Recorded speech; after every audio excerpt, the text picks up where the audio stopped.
And welcome back to another episode of the 3-Day Week. I'm here with Kurt. My name is Lloyd. Kurt, say hi. Hi, you alright? Kurt usually needs a mulligan every time we start a new episode because he's got some throat clearing or crinkling of packaging to do. Every single time. You're done this time. I think it's Pavlovian. I think it's like you feel the need to fidget once I press record. Yes. You know, that's okay. I'm feeling it right now. That's fine. I totally get it. So today, Kurt, this is, by the way, I should say 3-day weeks. The concept of 3-day weeks is a podcast where we're talking about the future of work, and that means 3-day work weeks. And what that really means is 4 days of life every week. The majority of your time not being spent at work. And this is not a hustle culture podcast. We are not selling you a lifestyle. We're not telling you how you too can work 3 days a week by automating your flows or something, synchronizing your whatever. We're not doing that. If you're looking for life advice, find someone who's a little bit less pessimistic than we are. We are interested in changing the culture of work, if such a label can even be applied to labor, to freeing people from the tyranny of spending not only the majority, but the super majority of their time working. Yeah. So you should not spend the rest of your life working. That's what this podcast is about. We're giving you some mental ammunition, some history, some philosophy, and some arguments about why this is possible, indeed why this is necessary. If you'd like to support us, you can do so on Patreon. I think we're patreon.com/space-lasagna. Dash there now, is it? I think so. Or just Space Lasagna. We'll just find it. You can find us on Facebook, Space Lasagna Productions. Yeah. And you can support this podcast. We have a $3 tier. Gets you nothing. I think we have a $20 tier, and I think we have a $50 tier. Also gets you nothing. Also, no, you get a sweatshirt. Oh, you get a sweatshirt? Still do get a sweatshirt. It shows how much I know. That ain't coming out of my money, though, by the way. If you support this podcast, we will be thankful, but you will get nothing. Although we did over the last 3 episodes, we did produce a bonus episode, which is just you and I jamming about the topics we've been discussing. Yeah. I think we can do another bonus episode after the introduction episodes are done. Yeah. Behind the scenes, yeah. So the podcast, in the first couple of episodes, we talked about kind of the big history of work, right? We went from the agricultural revolution, even before the agricultural revolution, all the way up to industrialism and consumerism. And those people who have even a marginal understanding of history know that I skipped a lot of things. I condensed and I simplified and I had some anachronisms. A lot of things happened in different orders. But actually we discussed that somewhat in the bonus episode, which is the fact that history to a large degree is cyclical and repetitive. Yeah. And the same sorts of things tend to happen over and over again. And big changes actually, they don't necessarily happen in a linear way. They tend to happen because there are tipping points that are reached, things that necessitate change. Yeah. And very often big changes in history have been caused by some necessity to change. And we're arguing in this podcast that the 3-day work week, it is a necessity. Yeah. And the current crisis of global climate change, economic growth stalling, the political crisis, I call it the carnival of stupid that we've had over the past decade, 2 decades practically. The Tories are now through their 4th prime minister in as many years. Oh yeah, everybody loves them at the moment. Yeah, and yet they're still in power. Yeah. They've just capped an electric or some form of bills at 2,500, I think, per month or something. That'll fix it. Or whatever. But a lot of my friends that are in the UK right now. Oh, let me just add, I don't live in the UK. I haven't done for like the last 10 years. So I have to get all this information from friends. They said that they were only paying 1,300. So month. they cap it at 2,500, and who does that help? Exactly. The millionaires, Yeah, right? the Of millionaires. course. So, this type of thing seems to be, we were discussing this in our bonus episode, accelerating. And I was trying to give Kurt actually, a little bit of, not hope, I'm not calling it hope, but I'm calling it perspective. Yeah. Which was to say that, these bad things, they're not just going to get worse. They're going to get worse up to a point. Yeah. And, whether that point is, the French Revolution or the English Revolution or the American Revolution, the point is that these things do reach tipping points. Yeah. And I think, we are getting closer to a point where we're no longer going to accept this level of corruption from our leadership. I think so. I mean, it's already happened in some even let's face it. I know it wasn't a great sort of way of doing it, but partly when what's the orange guy in the US called? Trump. Yeah. Remember when he essentially made like a chaotic thing happen, and everybody started rioting and Unprecedented. Yeah. In where was it? It was. What are you talking about? Oh, January 6th. Yeah. Yeah. He sort of went, oh, we're gonna go and take back the Capitol. Then he went to the White House. Yeah. And then a bunch of people stormed the gates of Congress for no reason. This is it. Yeah. And this is just a small sort of insightful thing that's going to happen. Yeah. It's going to become chaotic, and I think it's kind of good in a way. I mean, that was a little bit. There are arguments to be made. I mean, too much, but no, I think some big changes do come from big reactions. Yeah.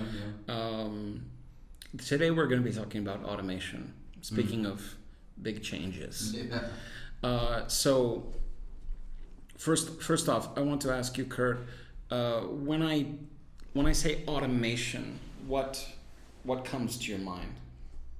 What comes to my mind when you say automation? The first things that can be done without us personally having to deal with them. That was good. That's the definition of automation. But what comes to your mind? What image do you conjure up? Automation. When I think of automation in my life, I begin to think jobs that I can no longer do. Interesting. So putting you out of work, actually. Exactly. Like what? Like my job currently. I feel like there's a certain amount of automation that I'm actually building, so I don't have to do much more work. But what does that mean for me afterwards? Does that mean my boss is going to go, well, actually, you've done this like 80% more, like crazy amount of work. Now I'm going to give you like another 8% to build on top of that. Like, You're coming to something which we're going to talk about later in the episode, which is the idea that the tools for automation tend to put pressure on different areas of work than we maybe traditionally think.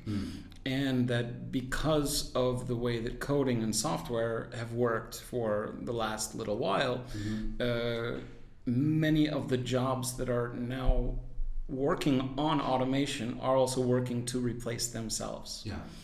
We're going to talk a bit about why that is and what the limits to that are. And I wanted to mention, so when a lot of people think about automation, or let's include futurism here, okay? They think of Elon Musk. I'm on record. I'm going on record. Elon Musk is bullshit. Everything about him is bullshit. Let's just this is not prearranged. Let's just discuss. What has Elon Musk accomplished in his life, Kurt? Well, he's accomplished his own personal goals. Setting a precedent of like not, he made a rocket. Well, not particularly him, but He had the idea for it, and he got a rocket made. It kind of worked, and it went up in space. That's really cool, actually. I believe it's quite cool, but it's his own personal goal, you know. Interesting. He's got a lot of money.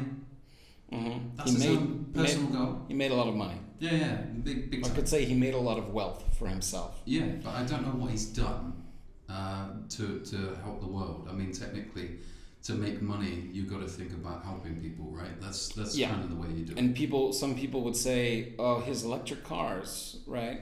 Which no, he's just added a subscription, another subscription. That's right. And anyway, adding electric cars to a car-based system just sustains an unsustainable system of consumption of, if you have electric cars, you still have to have paved roads. That involves a lot of carbon dioxide.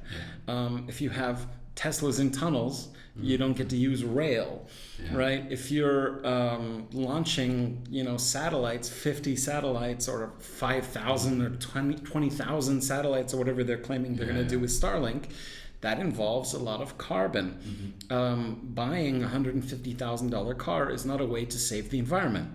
Mm-hmm. Sorry, it isn't. Especially when the CEO of that company is taking private jet flights to go from San Jose to San Francisco. And let's just remember what you just said and how much the car actually is. I think I did the math one time. Maybe I should dig up my... because I actually wrote out the math to try to figure out how many cars he has to sell to offset his own personal usage. Right. And it was something like 20,000 cars a year just for him. Wow. Just for him personally, because of all the miles he flies in his private jets and all the other shit that he does. Mm-hmm. And anyway, sorry, turn this off if you're not receptive to this idea. Electric cars are not the future. Electric cars are fine. I plan on buying an electric car for my next car, but electric cars are not the future because cars are not the future. Mm-hmm. Cars are not the future. Why? Because it's fucking unsustainable. It's destroying our society. Cars are part of a 5-day week. We want to go to a 3-day week. Mm-hmm. You don't need a car for a 3-day week. Mm-hmm. You want to go to the office, you only have to do it 3 times a week. You don't need a car for that. Yeah.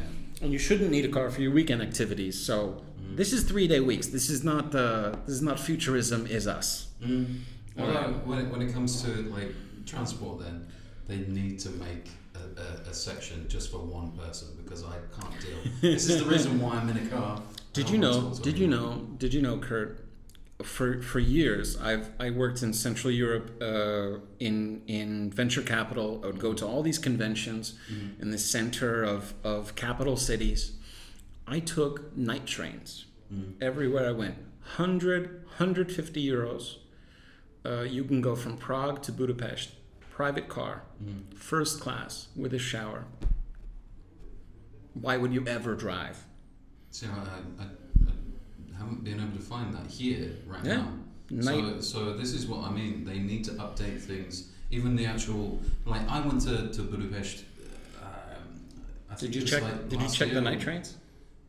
Yeah, but they didn't do them for this one. Oh my god. Now that I've seen that they do a normal one now, because it takes around sort of 7 hours, I think it takes to get there, right?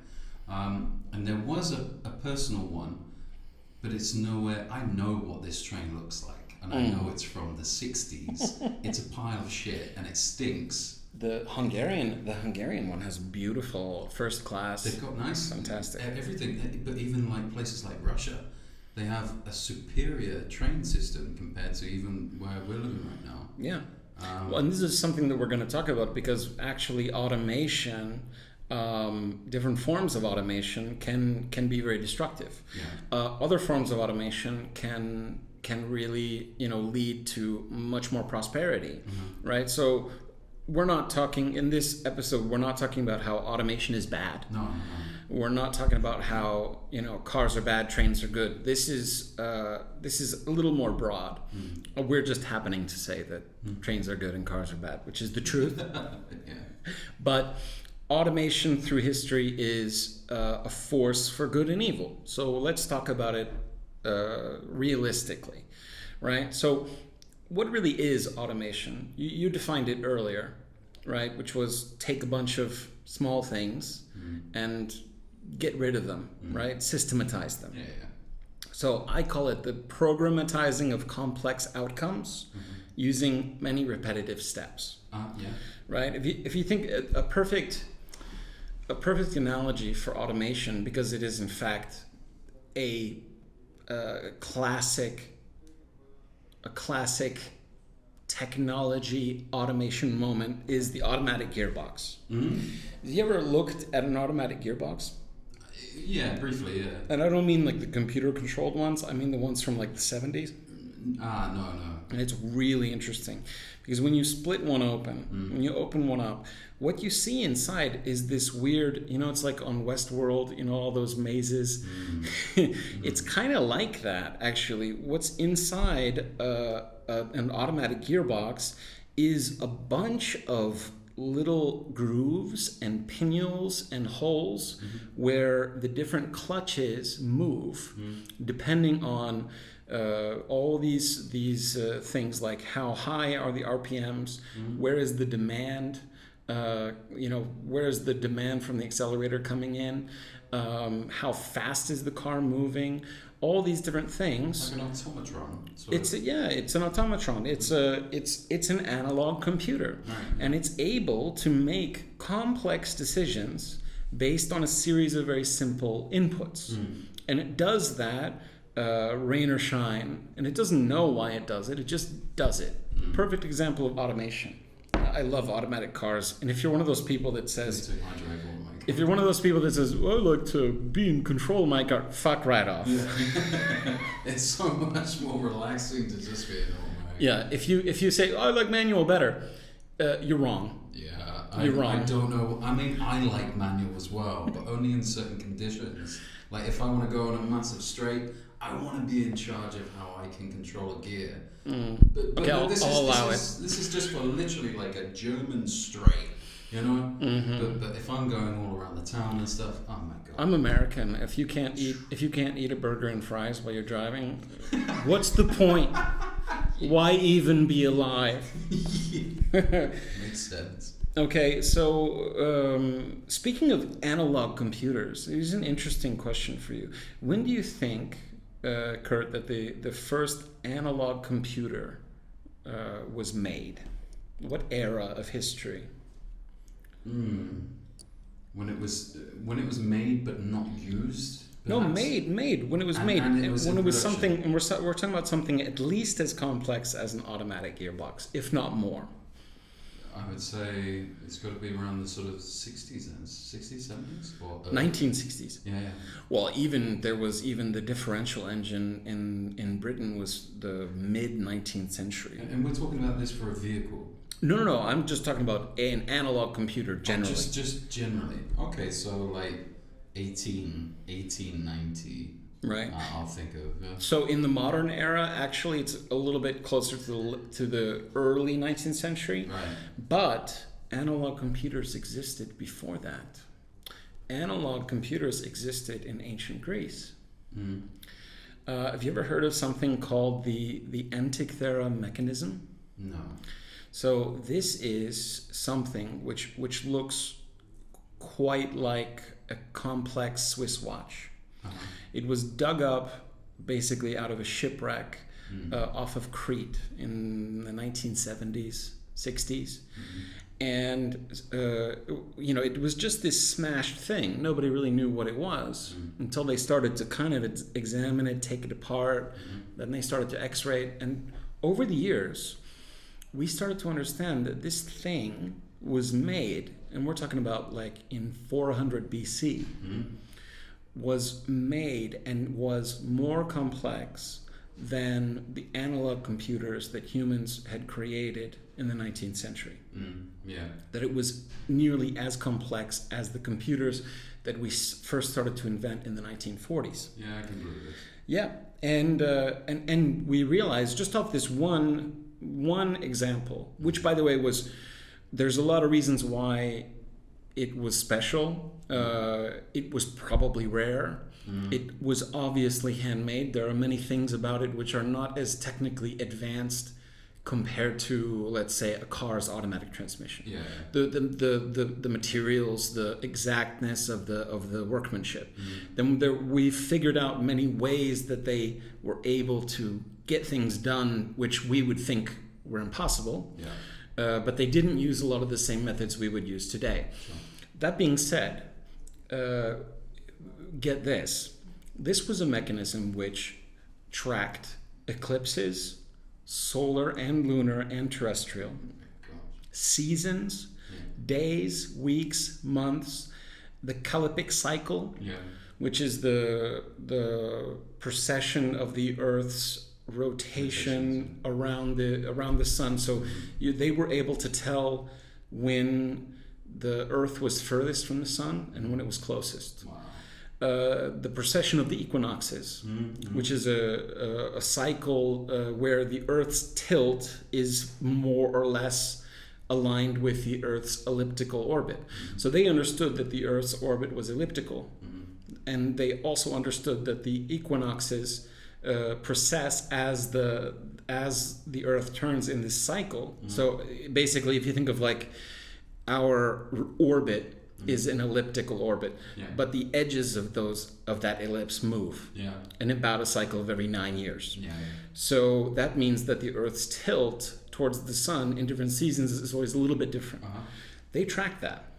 Jesus the only thing we don't have evidence of is that they could track tides. Right. But they could track solar eclipses, lunar eclipses, the positions of 5 planets. All with this machine that was made in sometime in the 300s, 400s BC. It shows you just a small little period of time. If you were to lose that knowledge of process and technology, it seems like it just all starts again. You know?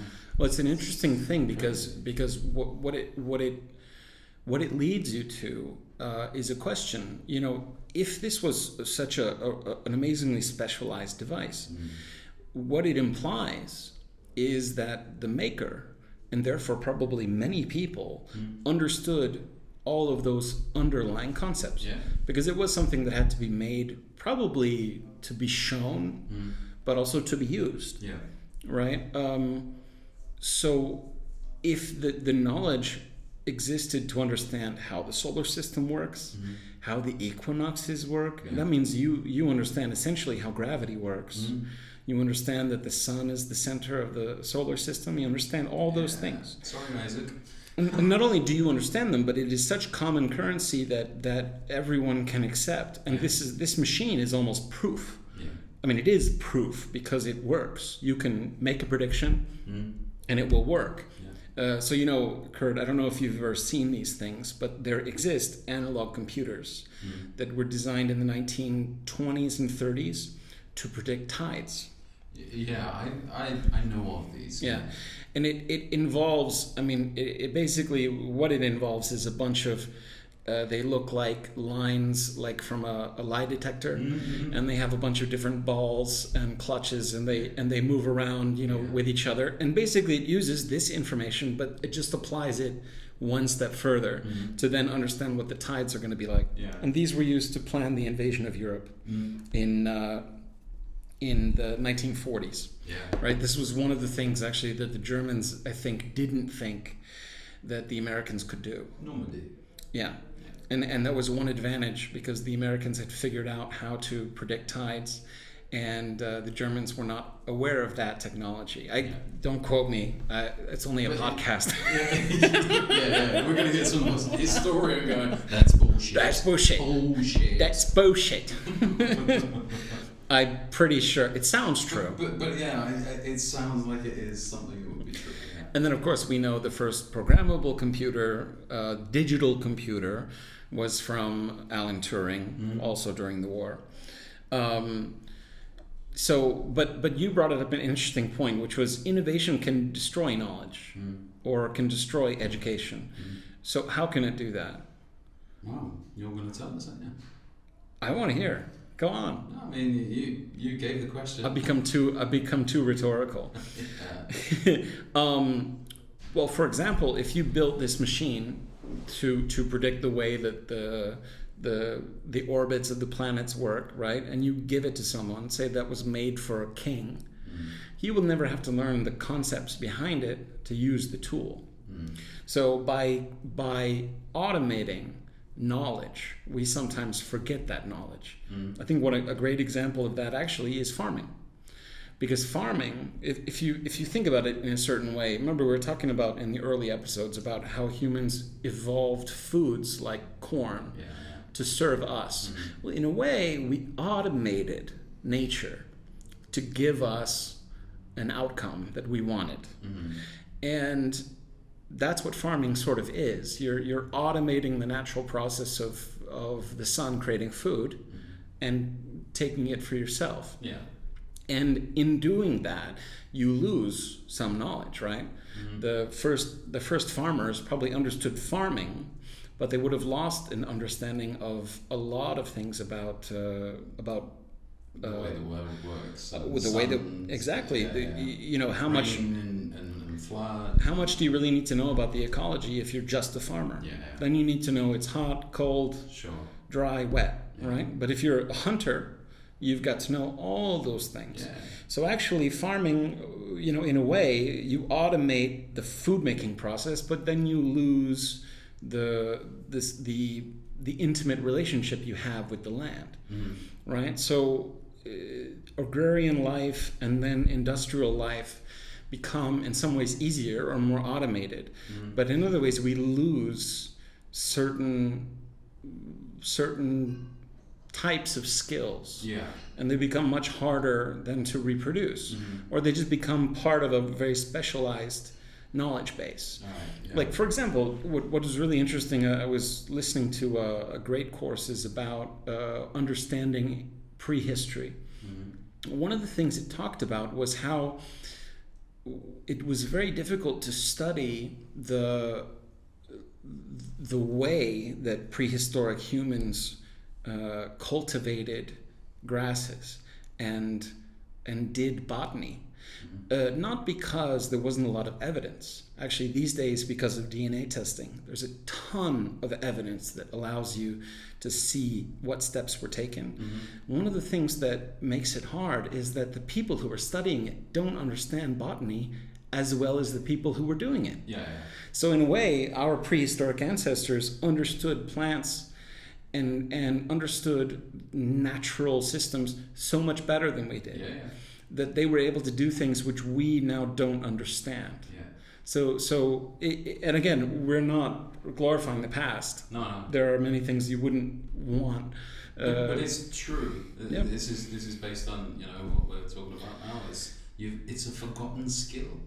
And once you know this, let's say the botanists now that are not learning in school and they're literally just out in the wild. Somebody out in the wild. I bet they've got a thing or two to teach you. Well, you see that over and over again. Like, for example, you know about Otzi the Iceman? So one of the things that was interesting to anthropologists when they started looking at his clothing, because, you know, the instinct. And imagine this, for years, people saw his shoes the way they were made. And no one ever thought to reproduce it and test it. And it took like 20 years. And then some German students basically got together and said, hey, Otzi had these weird shoes. They were like baskets with like brambles on the bottom, like hay. And they thought, this is really interesting. Like we should try. They were really broad. So they had a broad base. That's really interesting. We should try and see what that would be like to make it. They go out and they make these shoes. And they run on them. They run in the mountains, and they're like, these are the best. You know, it's a lot of work to make, but they're the best for doing what he was doing. For walking on snow and ice and rock, these were absolutely brilliant. Because I mean, if you and every ancestor you had to make their own shoes, you are definitely going to come up with the best way. Whereas today, you know, very often we don't know what we're doing with our feet. We're not going by experience, we're going by knowledge of previous people. Right. Well, and very often because of automation, we're not going on what's actually best. Yeah. We're going on what is automated. And popular, yeah. Exactly. So because I can make shoes in a certain shape with a certain material cheaply and en masse, that is what people buy. Yeah. That does not mean that that shoe is actually the best shoe. Yeah. So it's the best shoe for our industries. It's not necessarily the best shoe for us. Yeah. It's like a couple years ago, I started wearing barefoots.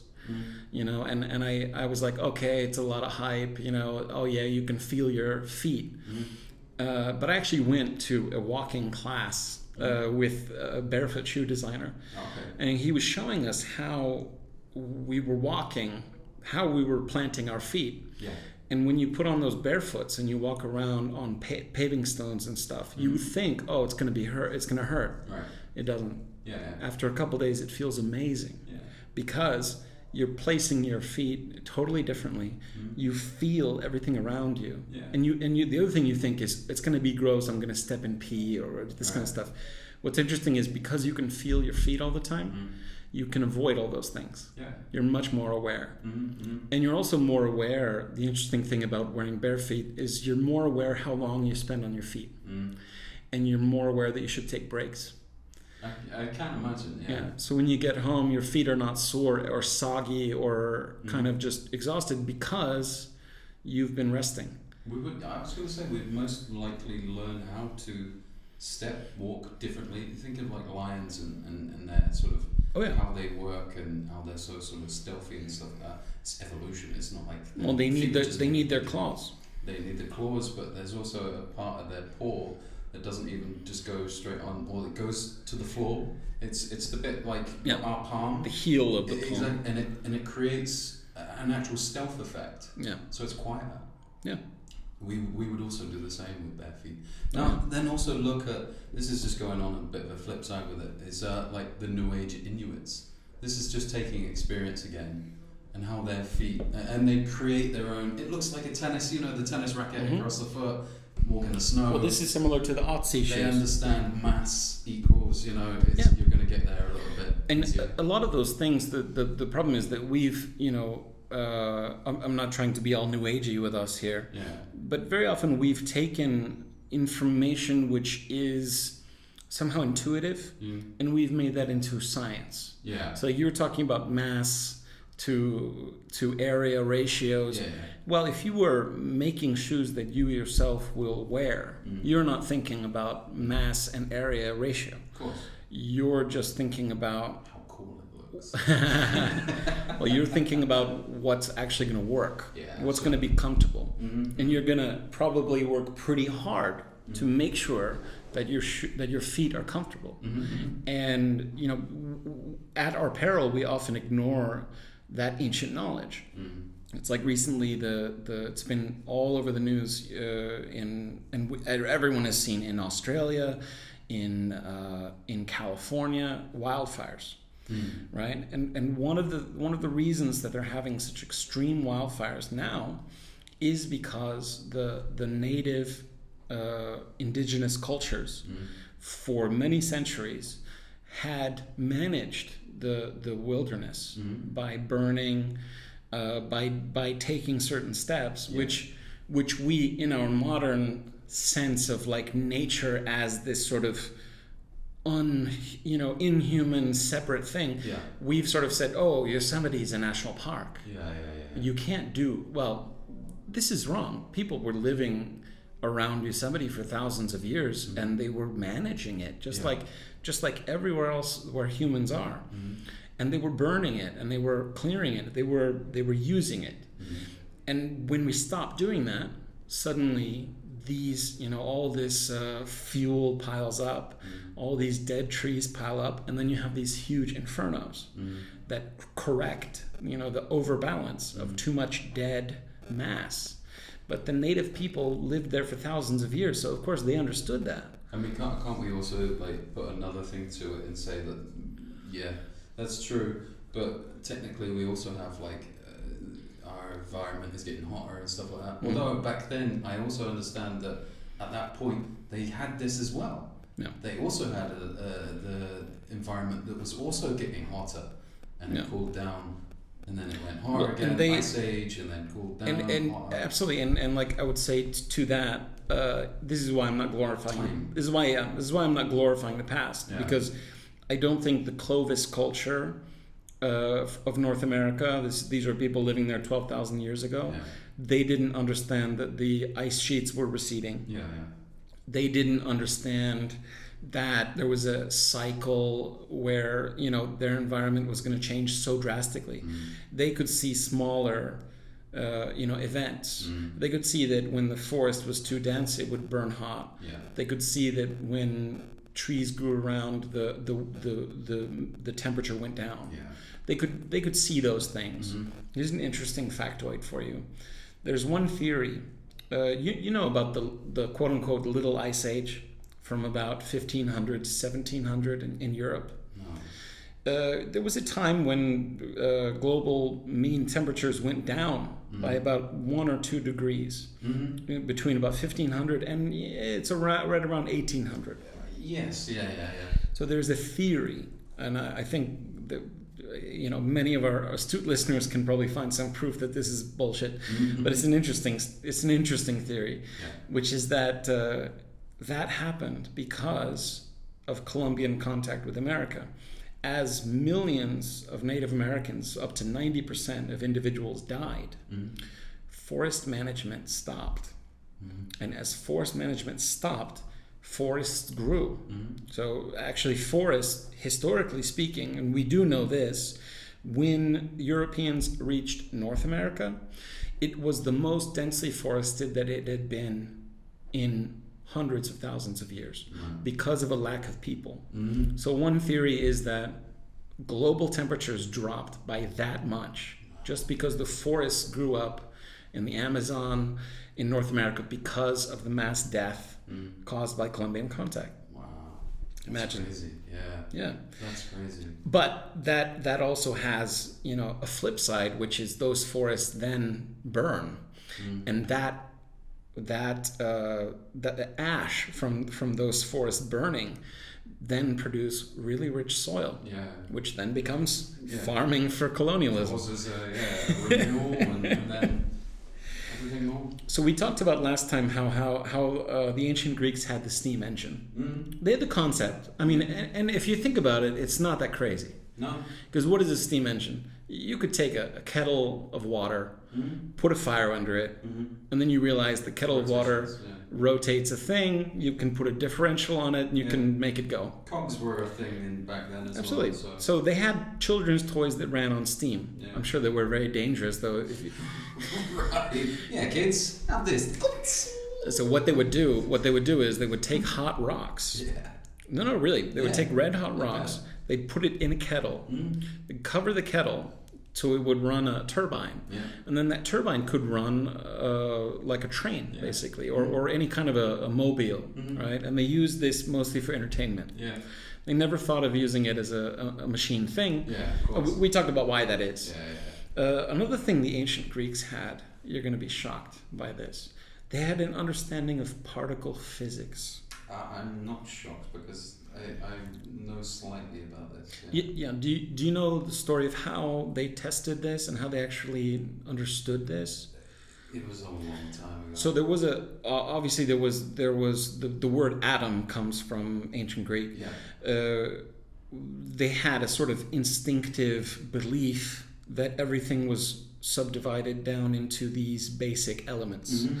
And they had a very good understanding of metallurgy and some chemistry. So they could start to understand some things about chemistry, biochemistry. They were actually able to prove the existence of the atom, right? And we're talking about over 2,000 years ago. And they were able to do this in the same way that scientists did it in the 17th century, which is the oil drop. Right. So it was this. It's quite complex. You can look it up, but essentially it's you're passing light through a screen, and then you're having a drop of oil basically pass over that screen, and you're seeing this spectrum of light. and that's actually able to tell you where there are particles and where there are not. Mm-hmm. And I'm sure I'm butchering it. Yeah, it's super simplified, right? It's really but it's actually kind of a simple experiment. Yeah. And they were able to figure out through that essentially that there were atoms, that there was some sort of single undividable thing, or at least chemical elements. Yeah. So, and this is again 2,000 years ago. So I'm building on this sort of narrative that not a lot of knowledge is new. Yeah. Right? Agreed. What's very often new is the way we apply that knowledge. And the other thing I'm building up is that innovation is cyclical. Right? So something which is, and I say this from experience in the technology business as an investor, every new idea is just an old idea. Yeah. Every one. I mean, you know, the classic way to look at it is this: how do you buy your groceries, Kurt? Either online or I go there in person. You order them from the website and somebody comes. And then somebody comes and gives them to me. Right? So, is that a new idea? No, I can't imagine. No. Of course not. Horse and cart, that somebody is going to give you some stuff. I mean, food delivery goes back to before grocery stores. Yeah.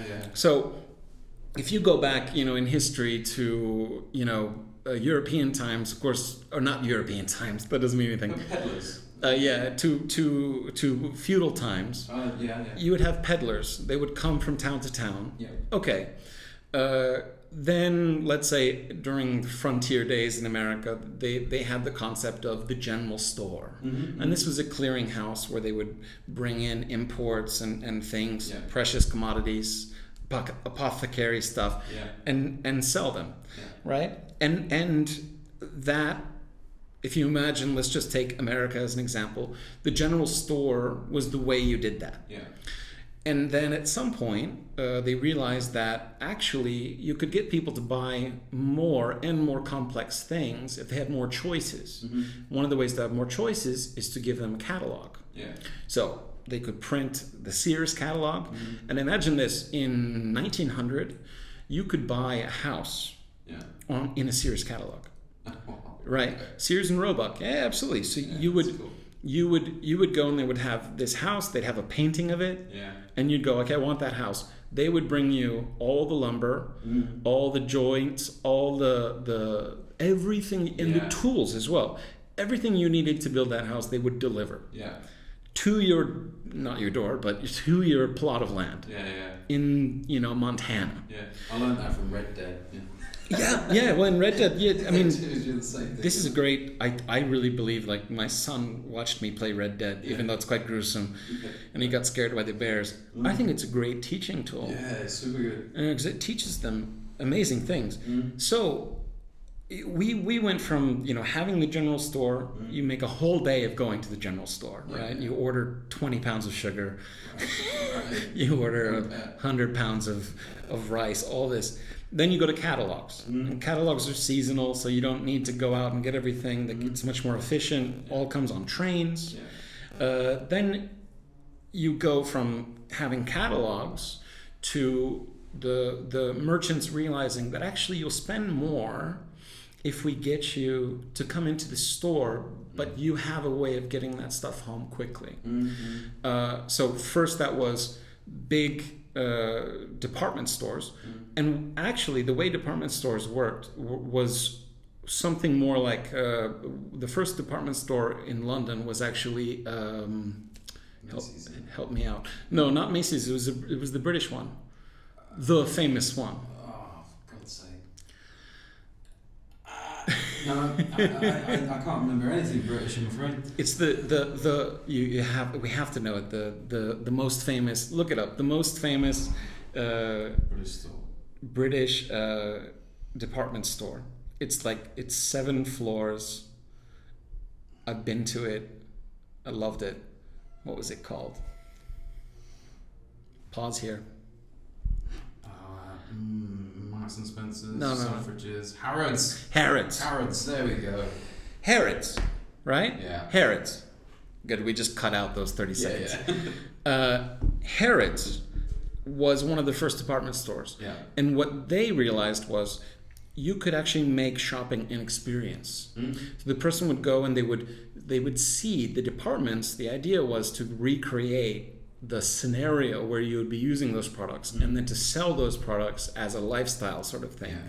So unlike a catalog where you could only sort of imagine what they would look like, now you got to try things. Yeah. And Harrods actually would do delivery. So you would buy and they would sort of collect things and then they would send them to you. And a lot of times they didn't even have the stock on the shelves. It would all be in the warehouse. Yeah. So they would just see examples, kind of like Alza has today. Yeah, right? Actually, I'd say the best recreation of this is IKEA. They show you exactly how the setup is going to be. Right. And then they deliver it to your house. But imagine when I first went to an IKEA in San Francisco, I think in the 90s, Right. that was considered new. Right. It was like, oh, Scandinavian, look. Yeah. You only look at the product. Yeah. You don't. Then you go to the warehouse. The only innovation they had was that nobody goes to get it for you. You have to go get it yourself. Yeah. And that was the innovation. It was like, go fucking get it yourself. Right. So we actually go from catalogs back to stores, Yeah. but now department stores. Uh-huh. And then there's another step, which is, we can get you to buy more if you do take it home with you right now, Right. especially food stores. So we go to commuter stores, grocery stores, all of a sudden shopping malls. Yeah. You're buying a lot of stuff, you're putting it in your car, you're taking it home. All of a sudden that looks a lot like the general store. Yeah. And now you have the Dollar General, and you literally are going back, in history 100 years.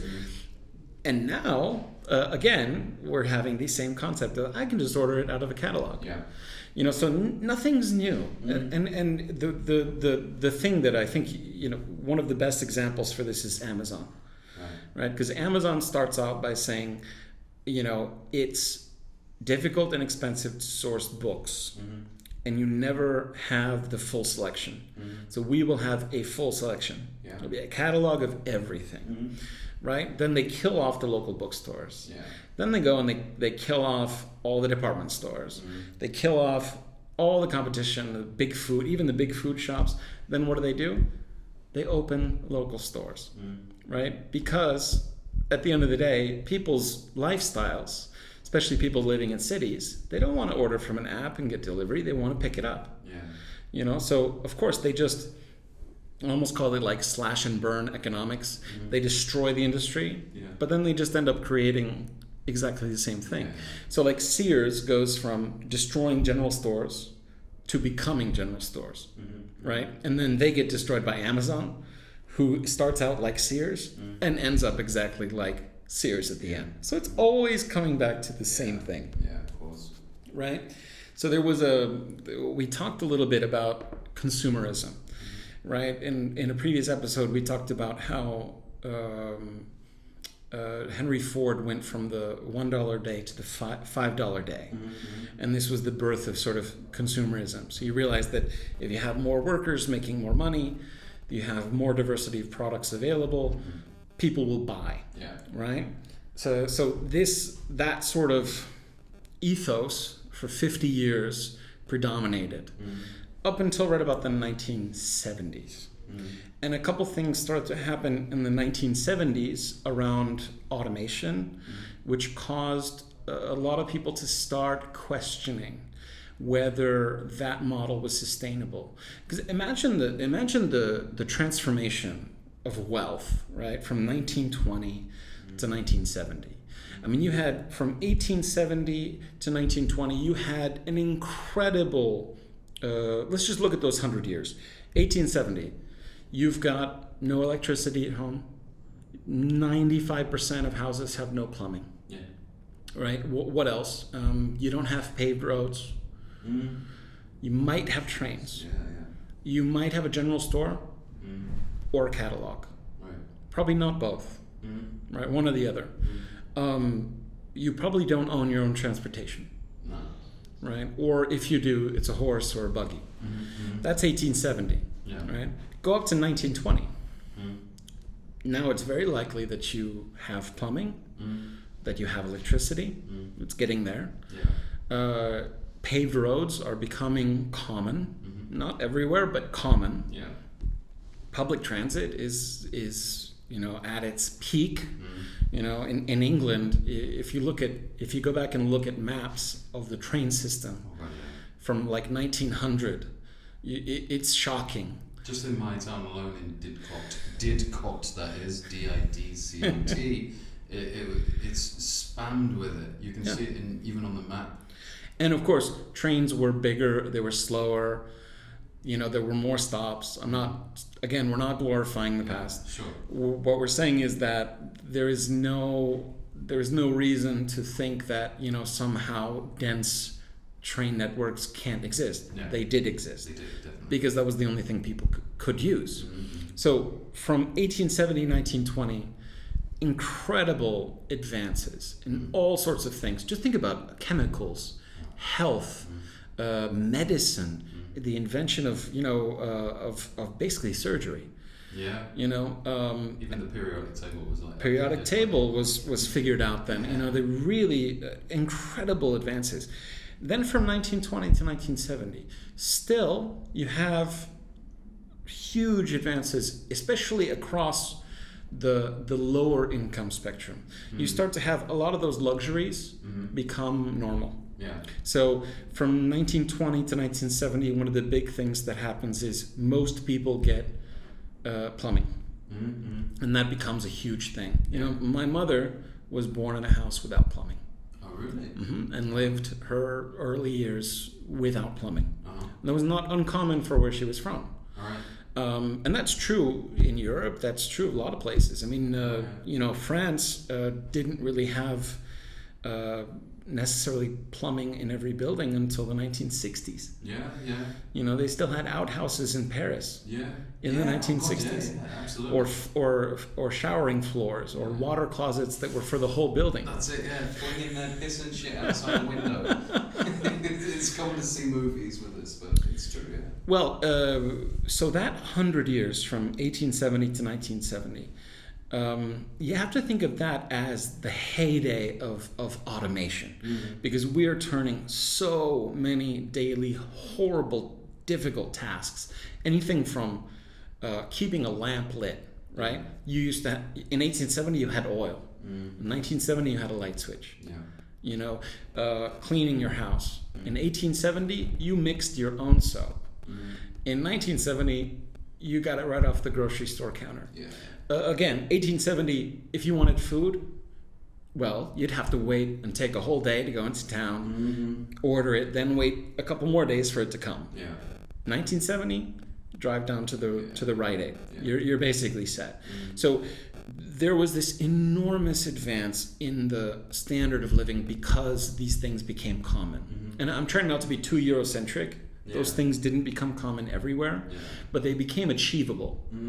And that's not just because of economics, but because of technology.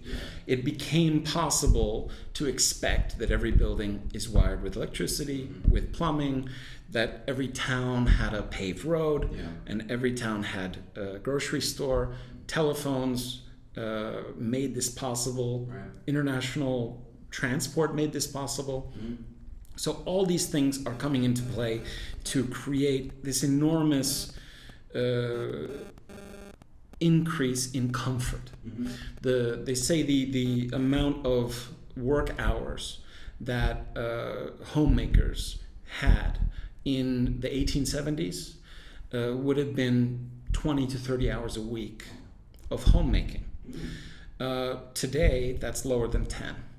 Right, and one of the biggest ones, actually, it'll surprise you. One of the biggest things that automation changed in people's lives, clothes washing. Right. Okay. You'd never think of it. Yeah. But clothes washing was horribly labor intensive. Yeah. Right. And the introduction of washing machines and dryers hugely changed home life. And as a result, women started going to work.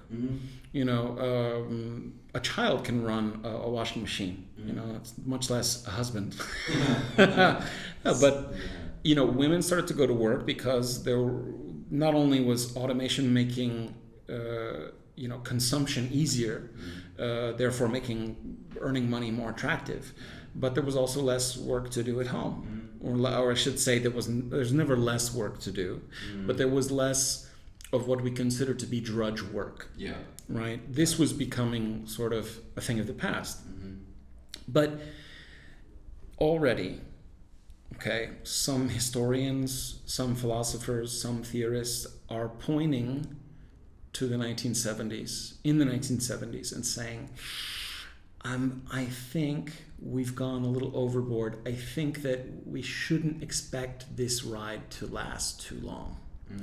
And what they're starting to notice is, while you have this huge jump in standard of living from 1870 to 1970, they're looking, technologists, philosophers, historians, now they're looking at the next 50 years, up till today. Yeah. And they're asking themselves, how much better can it really get? How much has automation actually already changed our lives? So think about it like this, Kurt. If the average homemaker spends 30 hours a week taking care of their home in 1870, and sometimes it was more, okay, and then in 1970 they're spending 3 hours, 5 hours.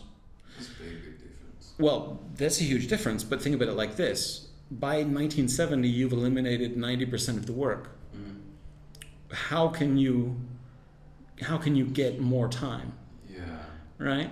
So a lot of philosophers, and I'm gonna call out one specifically, Guy Debord, started talking about this problem, which was that there had been so much not wealth so much as new freedom, right, for people created by the elimination of manual work, that there was nowhere to go. There was no more time to be saved. If your personal life is all automatic, what do you do? Right? Which, I mean, I'm not, again, we're not glorifying the past. We're not saying it was better when people had to, people had to scrub floors with, talcum powder or whatever they were doing. Yeah. But what they are starting to ask is, what will we do when we are out of those things that keep us getting up every day? So that was an issue to be prepared for them. It was it was already becoming a recognized social problem, right? In the 1950s, something that housewives started to have stimulants and antidepressants marketed to them in America. But this is because they were conditioned to be home. Well, because they were being told. So think about the cultural milieu of the America's 1950s. One of the reasons that you had this strong advance of consumerism and of women's rights, and by the way, of minority rights as well, was that women had less work to do at home, and therefore they had more time to consume on one hand. Yeah, but again, increase their level of consumption. Right. Now you have the Don Draper's wife, right? Everything is perfect. Everything is the best it can be. Yeah. You want to get the fruits of your life. You want to increase your consumption. So people started increasing their consumption. Yeah. And philosophers and theorists started to notice that there was a limit to how much more work could be saved.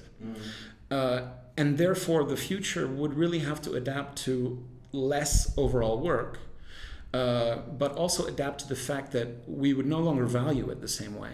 Right. You don't think about automation as taking care of 90% of your work, do you? No. But automation takes care of 90% of your household work. Yeah. 90%, right? And that's in the numbers. Yeah. And even if 70% of that was just washing clothes, it doesn't matter. You don't have to do it anymore. Yeah, absolutely. And that's a huge thing. So Guy Debord started talking about. He wrote a book, sort of a slim book. It's called the Society of Spectacle, and he argued that basically this period of rapid growth in automation and in wealth had seemingly replaced the idea of the master and servant relationship in the economy. The idea that, that housewives are subservient to the husband because they do all the household work. If you have a machine do the household work, then you don't have that level of subservience anymore, right? But he argued that actually human nature sort of abhors this lack of power indifference. So he pointed out that in the consumer culture and the service economy, which evolved out of this automation, because now think about it like this: housewives aren't at home anymore. Now they're doing customer service. Yeah. And when they go do customer service, how do they get treated? Oh, like crap. Worse than when they were housewives. Yeah. So in a way, we just exported our household, let's say, I don't know, the word would be exploitation of women to the service economy. And we said, now women, go to the service economy where we can abuse you also. Yeah. Right? Be secretaries that we can sexually harass. Yeah. Right? Be librarians, or be, work in factories. Yeah. Whatever it was. And the same thing for minorities as well, which was, you're not having to do as much housework. I can't, it's 1970. I can't afford to hire a black maid, right? As I probably could 50 years before, because the power difference is not as big. Yeah. But what can I do? I can get that black person to take a service job and abuse them in that job. Yeah. And all of a sudden that's okay. So he argues that actually what we do is we all sort of shift our need to dominate people into our consumption. So it goes from our home life to our consumer life. And our whole existence becomes about consuming. So that's his sort of theory on it. Like, so he's basically saying we're conditioning people to do this. Well, basically, what's your thought on it? Like, almost that we never stopped. Right. Yeah. Exactly. Right. And what's your thought on this? Like, how do you think? I'm not saying like come up with an answer, make a solution for me. Dance, monkey, dance. I'm saying like, what do you think? His way of thinking about it is obviously like quite broad, and he's saying like, it is quite a broad book, actually. And he's not coming with any solutions to the table, right? Not much, because he thinks Debord, and I won't speak for him. You can read his book, Society of Spectacle. Right. It's not that easy to read, but it's short. Yeah. And it makes a compelling argument, but it does not give a program for fixing this, right? Because it argues that this is permanent. This is philosophy, though. That makes sense to me. And his argument is that as long as we live in an automated society, we will seek experiences. Experiences become what we consume, and one of the experiences that we need is domination. Now, do you believe that to be the case? Well, let me ask you a question. If you could go to a world like Westworld, would you go? Yes. Well, that should answer the question. Yeah. Because that is, I mean, I'm not saying that Jonathan Nolan based Westworld only. I shouldn't only give credit to Nolan. It's him and Lisa Joy. Lisa Joy, yeah. Right? I think that's the name. So they based that sort of that world on the assumptions that Debord has, right? Which is that, and I'm not saying that they based it on Debord. It's more complex than that, but it's certainly arguing the same thing. Definitely. Which is that we'll just advance through steps of automation, but essentially what we're doing is we're just creating the need to dominate people as a consumer product. Yeah. And ideally in the world of Westworld, you can go and you can kill, rape, murder, with no consequences. Yeah. And the lack of consequences, that creates a need for more, and also the idea that, the people of Westworld, one of the things that the first and second season really emphasize is that fidelity to life was so important. The belief, if you remember William falling in love with the girl, one of the reasons that he does that is he starts to wonder if she isn't alive. Yeah. And that's, that fidelity to life, because the fact that it's an automated thing, that would be disappointing. But what if she's really real? Yeah. Then I'm really exerting power. So it's, and then you can see later in William's life when he becomes the Man in Black, he's gotten tired of it. Yeah, exactly. And what does he do? He wants them to really come alive. Yeah. Because what does he want to do? To dominate them. Yeah, exactly. And it's the same thing over and over. So... But this is what I'm thinking. Do you personally think it's because we're being conditioned into this, or do you think it's ingrained into us, not from conditioning, but how we really are? That's a great question. I don't know. Yeah, exactly. I don't even think philosophy is kind of going into this that much. I think that Debord is right, which is as long as automation continues, the psychological needs that we have will simply be met in different ways. You pushed on it earlier, and you said it's periods of time where we have a little nudge because it needs to be sort of because of something that's happened or something. Yeah. It kind of comes in with that, right? Maybe we're in a way, if you look at the internet age in terms of some sort of level of maturity, we're getting to the point now where you can get canceled for the way you talk to customer service. Right. Well, potentially. Yeah. So actually people are starting to think, another example that I would use is Airbnb. An Airbnb guest also has a rating. Yeah. Right? And that starts to make it so that the social utility of acting nicely is very important. Yeah. But where's the outlet for that aggression? All right. Right? But we touched on some already. Yeah. Red Dead, online games, forums. Those things they proliferate. They don't go away. Yeah. So just because as people's behavior in one realm, I would argue that family life is probably healthier now. That women are not working the majority of their time on taking care of the family. Yeah. It's probably better because they have more freedom, they have more opportunity, they just don't have as much drudgery. And families are probably healthier in some ways because of that. Yeah. I'm not at all this person that thinks that the traditional family had anything.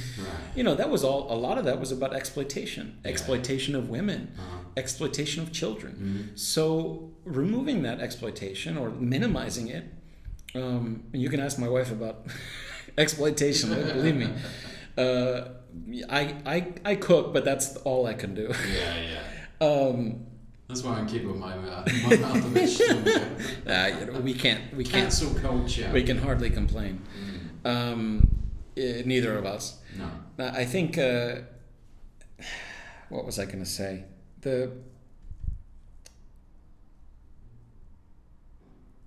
What was I on about? I've really gotten lost. Oh. You too. Yeah, I completely skipped the brainstorm. That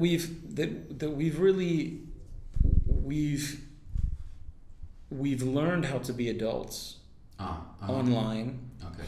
And as a generation of people have grown up who are using computers natively, learn how to be nice to each other on computers, they'll just find another way to be not nice to each other. Yeah. In some other realm. If it's going to be, remember we were talking about the metaverse, that's just going to be the trollverse. Yeah. And that's the reality. That's what gaming is already. Yeah. And I don't see why that would change. I think certainly you could argue that we can socialize our children to be sensitive to exploitation. But so often exploitation is done in such a way that the thing that you're exploiting is depersonalized. Yeah. you know, a video game character, Yeah. literally not a person. Mm-hmm. I mean, maybe that's the answer. Maybe we'll have holodecks and we could just kill people. Yeah. And maybe that'll be enough, Mm-hmm. where people can stop exploiting each other. Yeah. And maybe that is, you know, in the Star Trek universe, right? If you want to talk about futurism, Mm-hmm. what's interesting about the Star Trek universe, Mm-hmm. and I always think people miss this part, Mm-hmm. they haven't got rid of consumerism and exploitation, Mm-hmm. right? You can have anything you want. Yeah. They're bored by it. Yeah. They have holodecks. Mm-hmm. And there's this bit in like the first or second season of Star Trek Next Generation, Right. where Riker gets turned down by a girl, or is like there's like she was like kind of an attractive woman, and he's like, you know, he gets a bit turned on, and there's this line where he says, "I'll be in holodeck too." Yeah. So you're just thinking like that's what goes on with you know, and maybe in a world where we've mastered biochemistry, where we've mastered energy, we can have the perfect drug, we can have the perfect orgy with the, you know, the perfect whatever on the holodeck. Sure, why not? Yeah. You know, but even Star Trek explores this, and they go like, oh well, then those holograms are alive, right? You know, and this is the point that I think we're all aware that we have a need to dominate, and that need has to be satisfied somehow. Mm-hmm. I don't know. What do you think about it? Do you think that there's an end to that? Do you think that there's an enlightened? No, because everything I always see is just absolute fucking horrible bullshit every day. Yeah. I mean, I'm not trying to be funny either. In customer service? No, in general everyday life. Okay. I'm talking like generalizing it. Obviously, I see niceties, but as we can say, even in jobs, just everything. You go to a store, you don't like what you see, you get a Karen. You get a Karen. What's the equivalent to the guy version? Anyway, you got the guy version, the Kyle, right? So you have the same thing with them, and they're absolute fucking assholes. Well, a Karen is that person who has a need that isn't being fulfilled. Yeah. Right? They have a need to dominate. Right. And that isn't being met. Yeah. Right? And maybe that woman, a Karen or the Kyle or Kevin.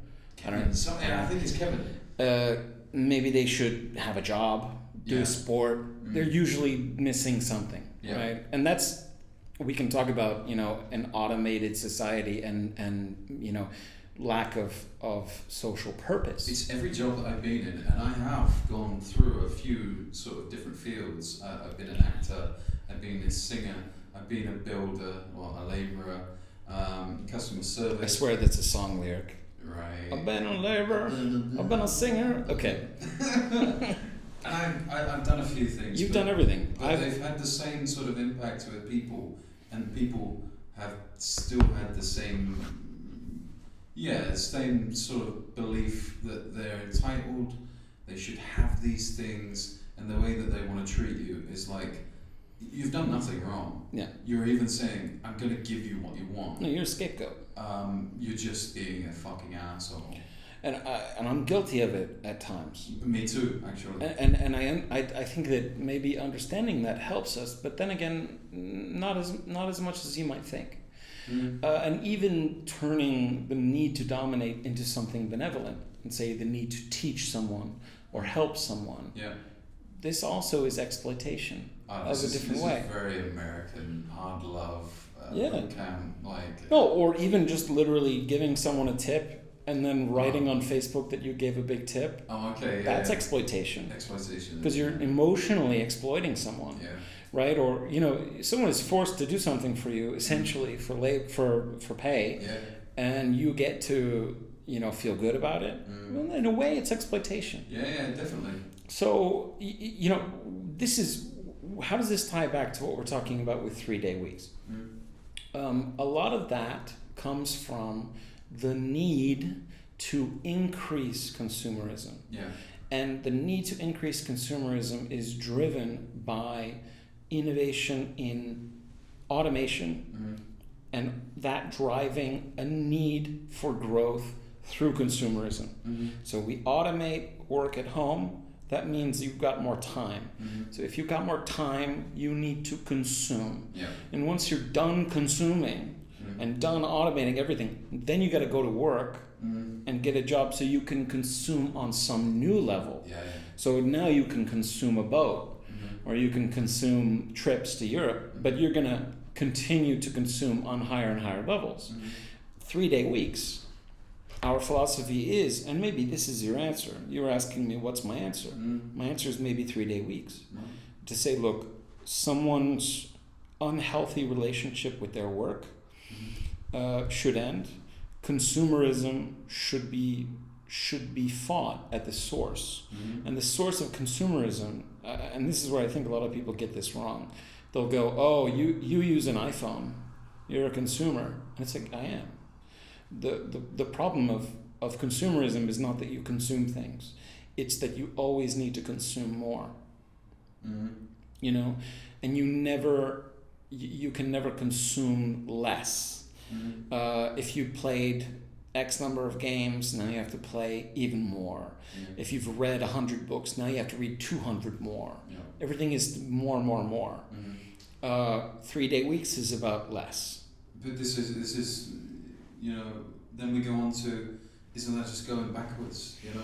Is it, we don't get to have more, but we want more. Well, this is what everybody worries about, which is like, well, if you have 3-day weeks, how are you going to make your money? Yeah. And I go like, well, why don't you make less?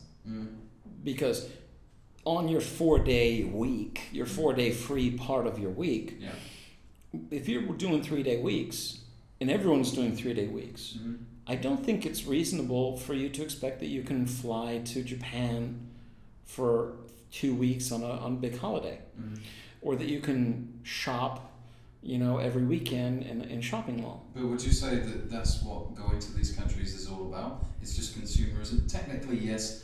Buying that ticket is also a part of consumerism. No. But like, what if you want the experience of going to these places? That is also consumerism. And tourism is a massive form of consumption. You're consuming not only resources to get there, but in a way, you know, I could get all philosophical and say you are consuming the essence of that place, and by being there, you're ruining it, right? Like Guy Debord talks about this. I think, what if we're consuming also the culture?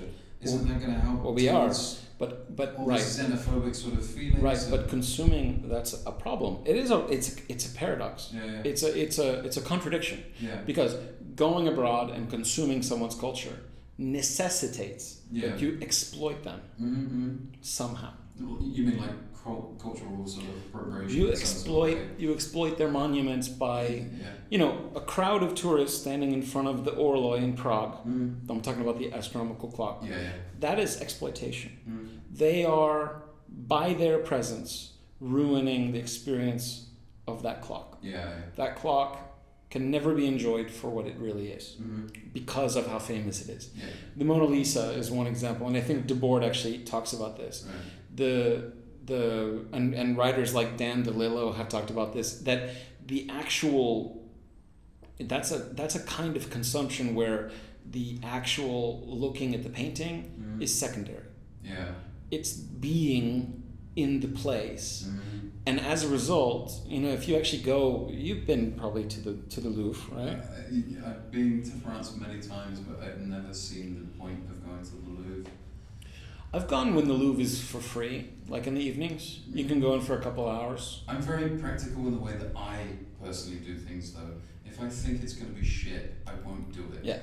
It's like Australia. I won't go there. I'm sorry, Australians and Australia as a place. We just won't go there. We just lost 30 million customers.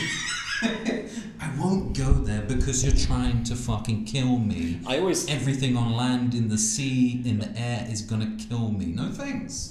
Australians are the in some ways Australians, the worst tourists, because they're the ones who tell you how great Australia is, and then you're like, I've met 1 million of you Aussies, and you all tell me how great it is, and you're not there.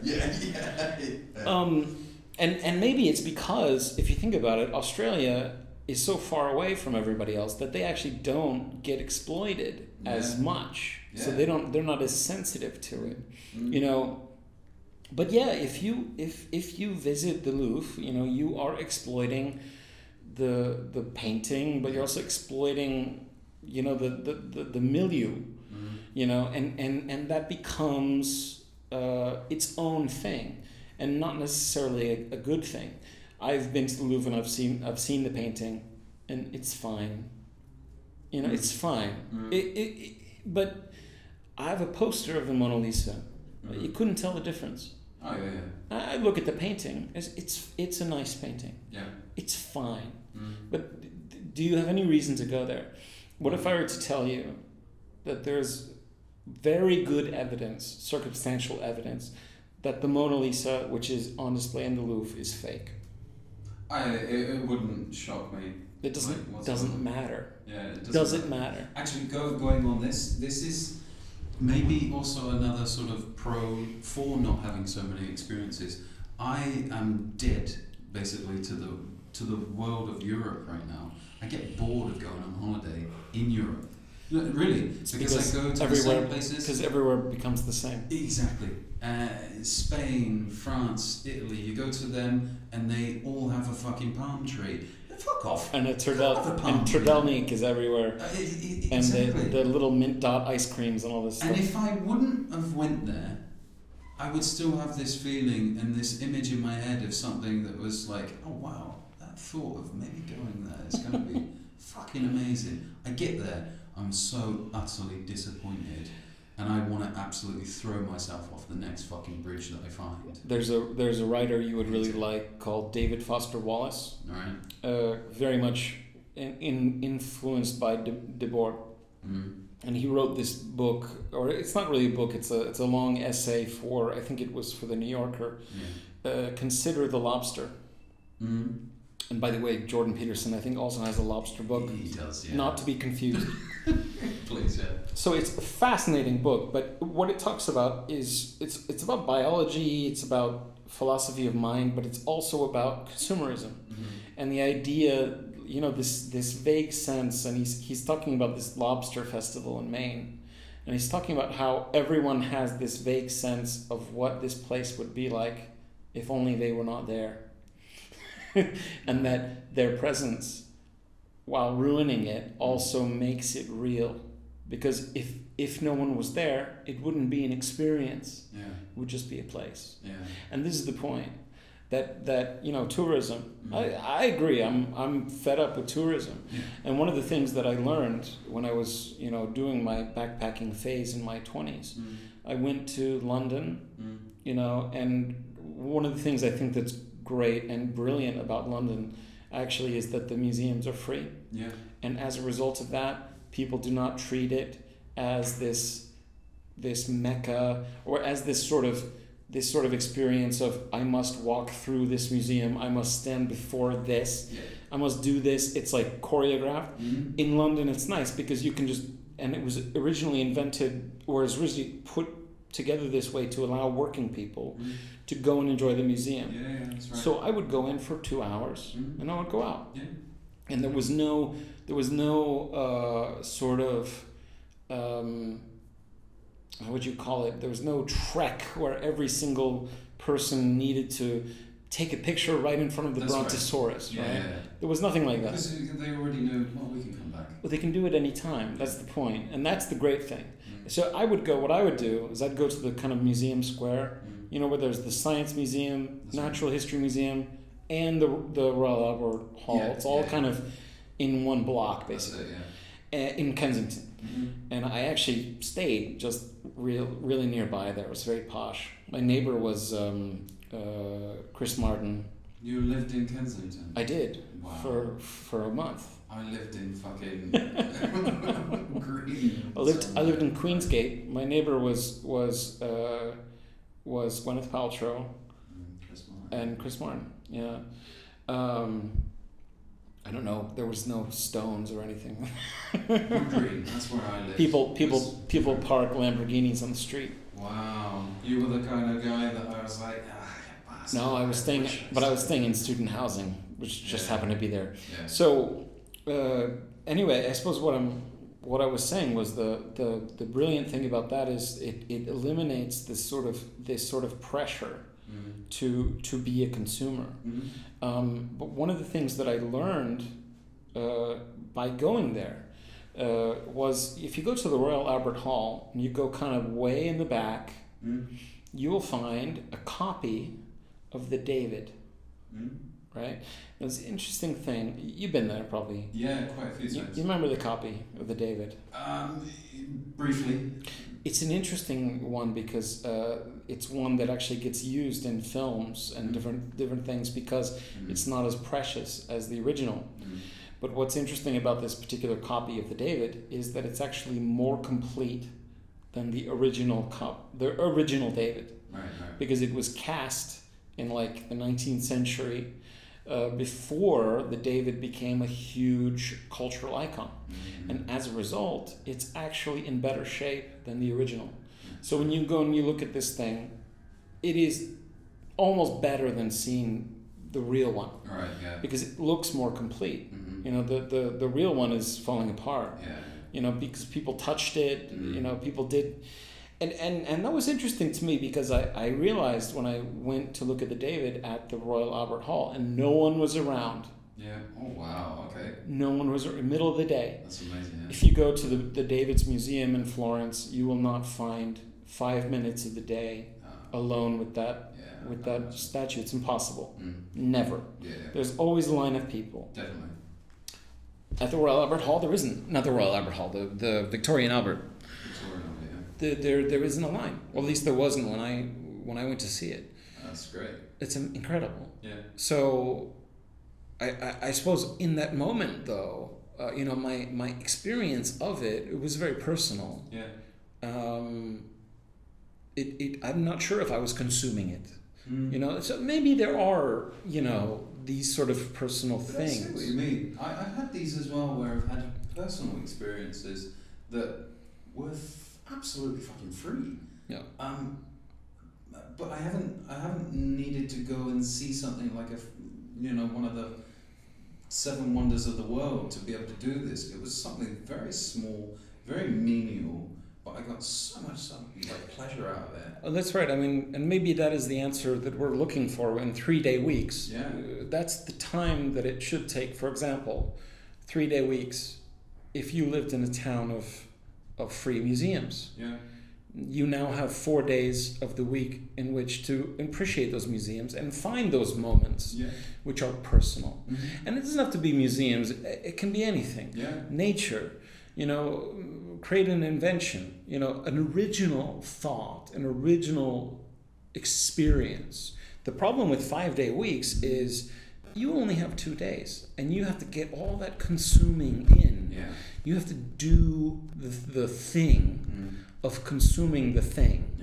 You know, my wife has been ill recently, and I was taking my son out. I was basically spending the whole weekend with him last weekend, and all he wanted to do was go and swim. So we went to this pool in Sharka, the kind of Divoka Sharkas, the kind of a nature reserve, but they've got a pool which is fed from the from the springs there. Cold, super cold water, and the season's pretty much over, so there was no one there. And we went out, and the sun was shining. It was a little bit chilly, but we just had a ball. We got in that cold ass water. We were, you know, swimming around and warming up, and not because there was no one there, but just because it was us personally having a moment. It felt really pure and good. And you what you need to realize in consumerism, you know, sort of distorts our reality to force us to try to get those moments with money, with you know, products, and nothing about that experience was about what I paid. I didn't pay anything. You have to go out and, you know, you have to find those experiences, and they take time. And that's the main thing. I think this is a problem though, because people do still find an experience when you pay for stuff. It's real. Like I know it's tough. Oh, you're guaranteed an experience. It's like if you pay for. If it's But like you say that, but I don't. Right. Now I go to these places, the same exact place that somebody else right next to me has just gone to. I feel nothing for this thing. I've just paid for something that I'm like, okay, well, I probably learnt about it on the Discovery Channel or Natural History, and I'm like, I found it more interested inside my head about this than actually going there, waiting in fucking line for this arsehole right in front of me just to go, oh, I'm going to stick my head in front of you a little bit more. Well, and so it's not the same. So, you discover the limits of consumerism.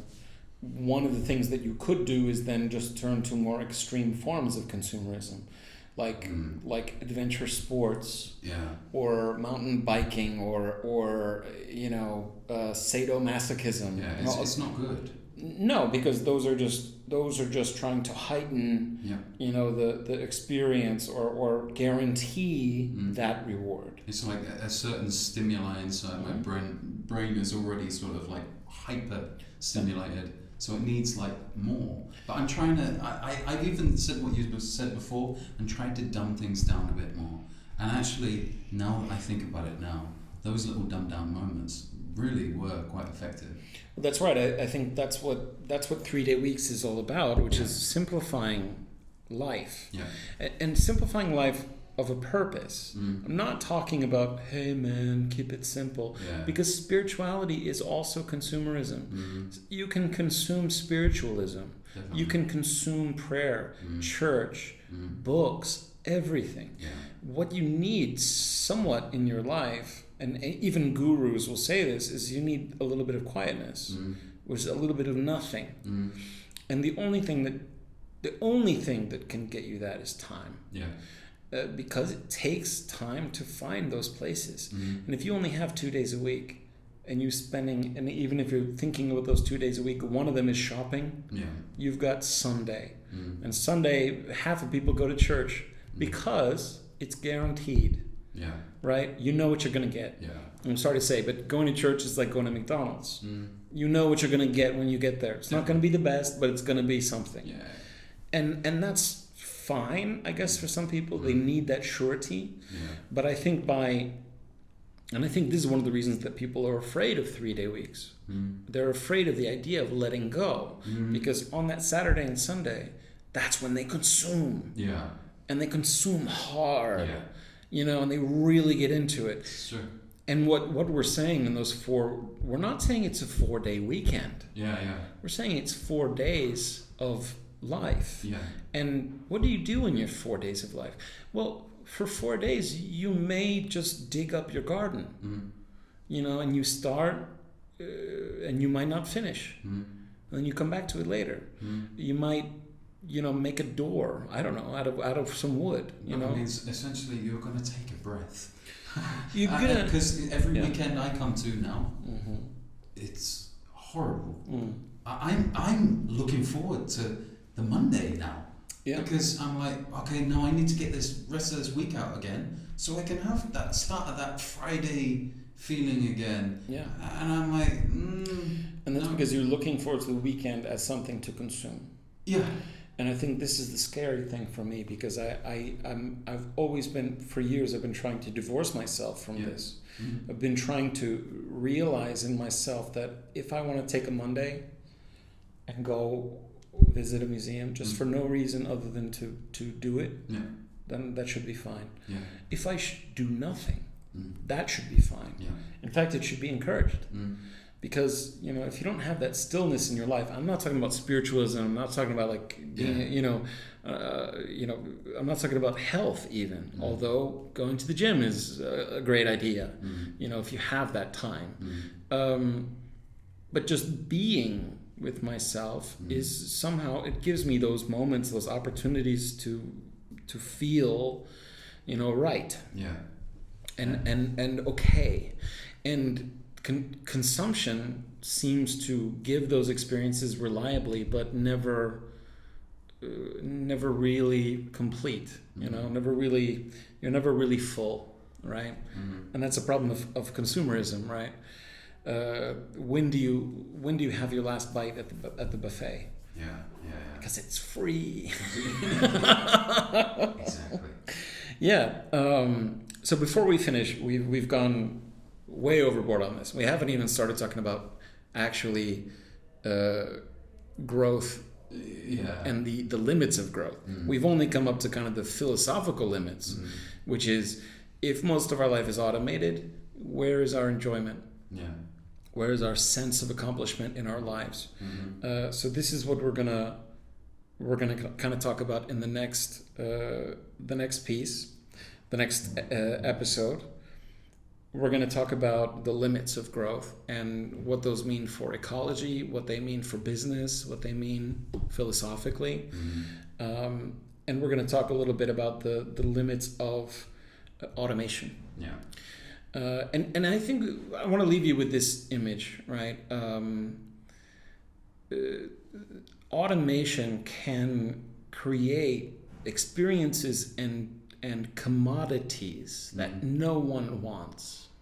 You know, it's interesting. I like to use this example of gardening.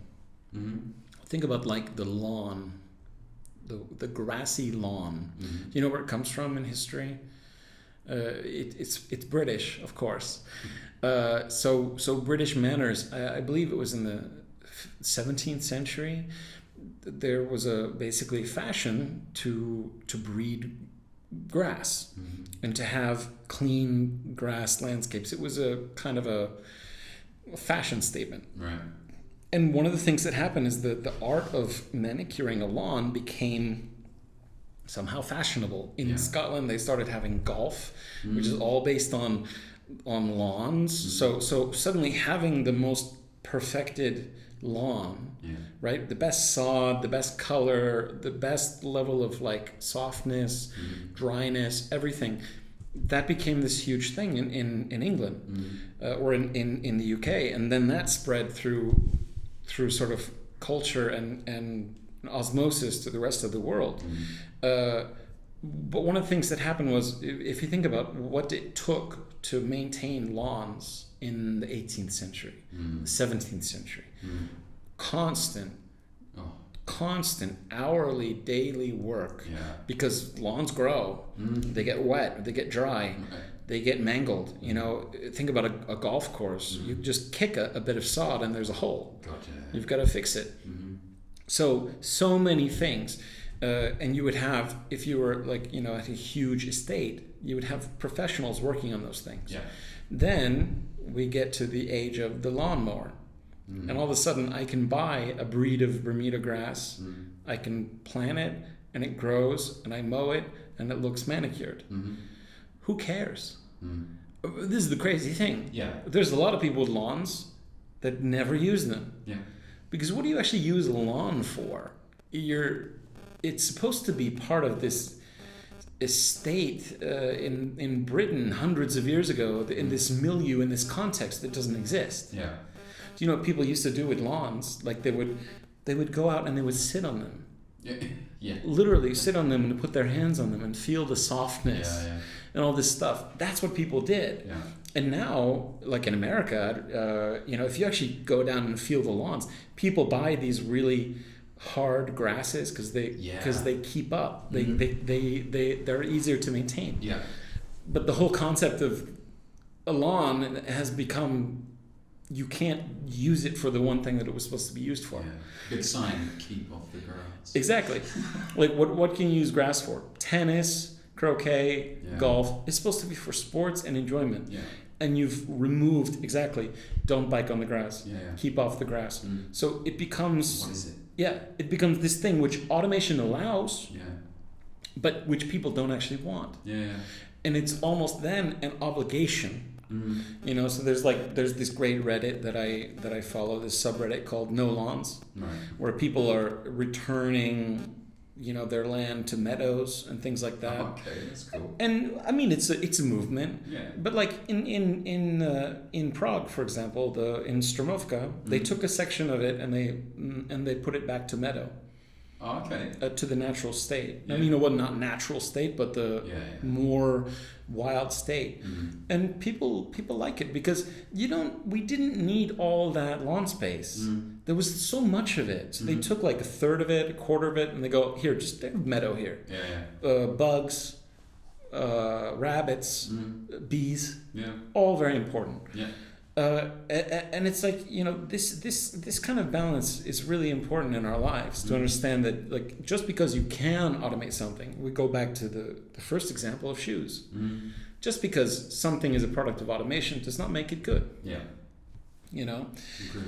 Have you ever, before we finish, I want to talk about this. Have you ever heard the theory of the singularity theory? Technically, yes. Was it, what's his name? Big frizzy haired Albert Einstein. He talks slightly about singularity. No.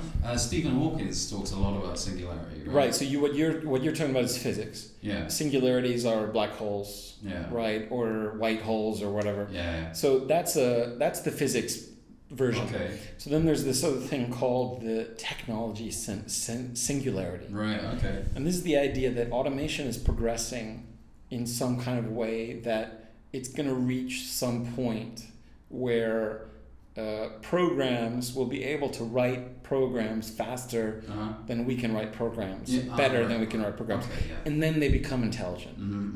It's bullshit. Yeah. Right. But there is this belief that this is happening. Yeah.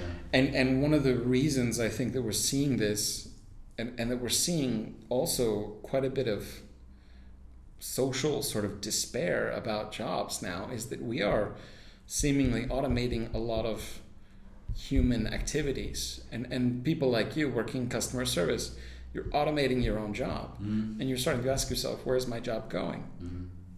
A great answer to that is a 3-day week. If your job is, managing computers, managing robots, I would say I don't mind if a robot takes my job as long as I own the robot. Right. Put me in charge of the robot. That'll be fine. Yeah. So I think 3-day weeks helps us to try to retain some equity, in what we're doing. So then again, you've just said, put me in charge of the robot. How many people does it take to be in charge of a robot? Well, it depends on how many robots you have.